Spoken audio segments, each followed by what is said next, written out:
I thought the casting was great overall. I mean, Right. there's I love the Donald Pleasance story, who's great in that, I do but he too. didn't want to do it. And he was like, I don't know why I'm doing this, except I have alimony. And my daughter loves the score for Precinct 13, Precinct on Assault 13. Well, let me tell you something to young filmmakers out there, in case you didn't have any confidence in this department. Let me assure you of one vital fact. The actor always wants a payday. So that comes before whatever you're doing. And if you've got the money and you can get them in and out of there in a few days, there's a good chance you can get the actor you're looking at. I mean, even Christopher Lee, who passed on the project, said he regretted it. And I heard he passed because he didn't want to travel to LA for a week. Yeah. That it was a logistic thing mostly. Peter Cushing passed, but Peter Cushing was also very old at that time. He was an older guy. He did Star Wars in bathroom slippers because he didn't want to wear the boots of the Imperial uniform. I mean, that's kind of where he was at.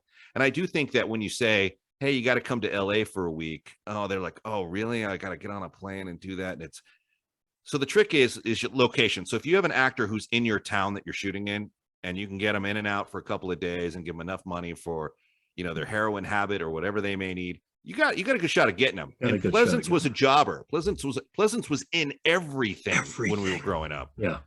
So that's also a good sign. Yeah. He was Blofeld. I mean, The Great Escape. He was in THX 1138. He was in A Breed Apart. He kept showing up in these movies, and he would always play kind of like off-balanced characters at times. And you thought, okay, this is a good guy. He had made the joke, like they had joked with him initially, Pleasant, saying, how many of these are you going to do? And he said, I'm going to stop at 22, because it was a payday for him. And he knew it. Absolutely. It was like, he probably, can you imagine being in the room with Donald Pleasance the moment he gets the phone call from Akkad, who I had a meeting with, by the way, when I was at Warner Brothers, and Akkad says, we're bringing you back to Halloween.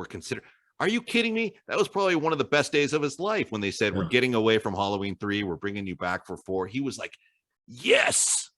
I'm like, here we go. And it's and now we have a real budget, I mean, what a smart guy to ride with the franchise and developing filmmakers in the early stages, because it came to be very rewarding for him financially. And honestly, kids today only know him from that movie. So God bless. Your road to redemption is paved with tombstones. No quarter, kill all masters. Go to noquarterkillallmasters.com. Rated R.